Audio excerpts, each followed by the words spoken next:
Hi there, welcome back to the Community of Readers video blog. We're following the Old Testament readings for the Monkey Bar Challenge, and this week we're looking at the whole of the book of Lamentations.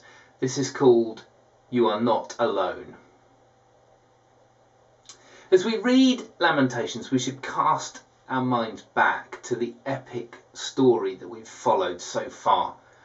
One that started with the family of Abraham, that crossed through slavery in Egypt and out into the plains of Canaan and the conquest of the Promised Land, the great monarchy, and now here a place of exile.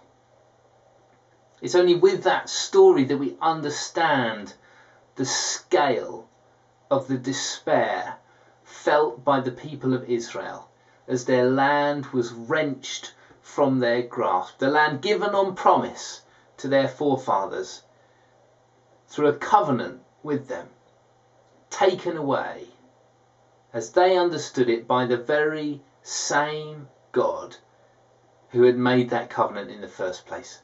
It was Yahweh who gave and Yahweh who took away. When the people of Judah were exiled to Babylon and the temple burned to the ground, this was not just an invasion. It was a total restructuring of their life, of their religious faith, of everything that they understood themselves to be. And so we have the great lament. Lamentations is a book, a set of poetry that arises from deep questions. And yet, because of the kind of writing it is, it doesn't seek to answer them. It just expresses the pain. And what I find so remarkable about all of Old Testament poetry, but something particularly about Lamentations, is the honesty and the forcefulness with which the people of Israel come to Yahweh and bring their honest and passionate and broken complaint against him, and yet still pledge their faith. This is no holds barred. Let's give some examples. So in chapter 2 verse 5, the Lord is an enemy, calls the reader. Chapter 2 verse 20, look, O Lord, and consider, who have you ever treated like this? Chapter 3 verse 16, he has broken my teeth with gravel. He has trampled me in the dust. Chapter 3 verse 48, streams of tears flow from my eyes because my people are destroyed. And yet, says the writer, and yet, because of the Lord's great love, we are not consumed. It's good to wait quietly for the salvation of the Lord. For a man to bear the yoke while he is young, let him sit alone in silence. For men are not cast off by the Lord forever. He does not willingly bring affliction or grief to the children of men.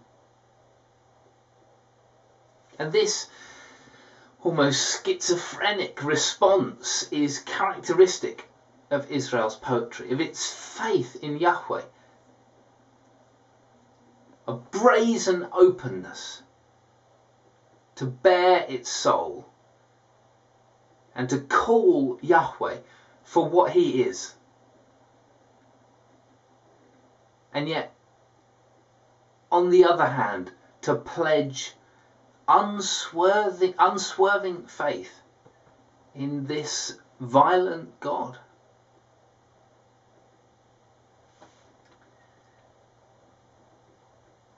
Where is our space for lament? This is a question being asked quite a bit in charismatic Christian circles particularly, especially after a tradition of overconfident victory theology. But we should be wary of just emulating Lamentations. We are not... Our new covenant with Jesus is not about land. It's not about military protection. To lament those things, we don't lament them in the same covenant framework. And we need to be clear about that. The new covenant isn't even to assure us that we will be emotionally okay, physically protected. It brings none of those things in the same way that the old covenant would. And so we have to be careful just that we don't follow the rules of a covenant that we're not part of in our search to rediscover something of the spirit of what it brings that we need. It also has a risk. The idea that the people of Israel keep faith with this violent suzerain, this violent God, that they love him even though he causes them such pain. Like the refrain of Job, though he slay me, yet will I follow.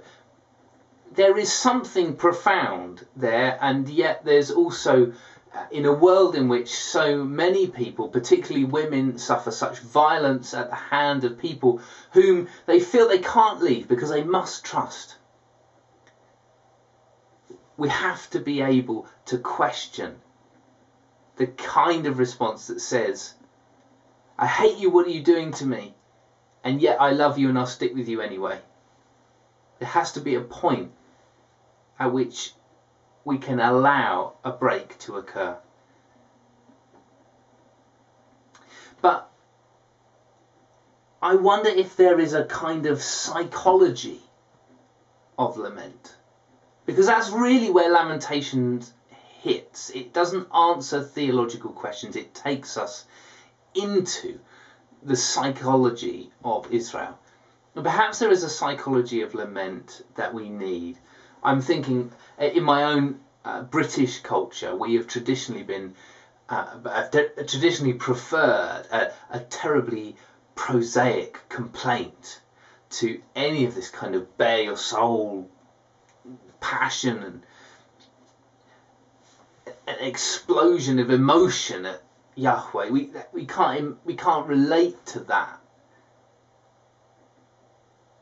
And so perhaps the psychology of lament might help us to explore the cathartic healing process that comes by, in our own way, getting the emotion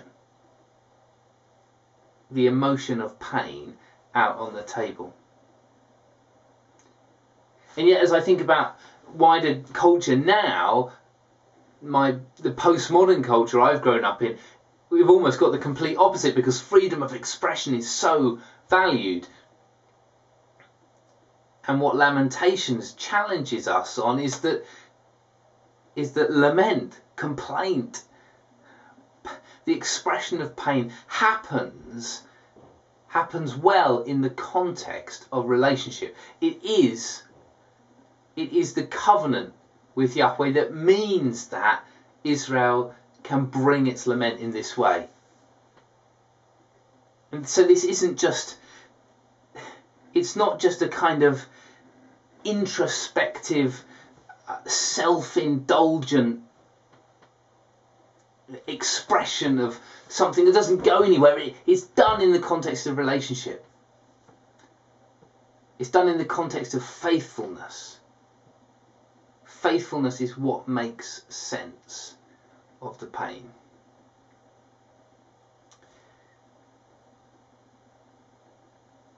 Ultimately, Lamentations draws us into the insecure pathos of pain. And as we read it, we're drawn inexorably into the forever split tensions of grief. Perhaps the last verse sums it up the best. Restore us to yourself, O Yahweh, that we may return. Renew our days as of old, unless you have utterly rejected us and are angry with us beyond measure.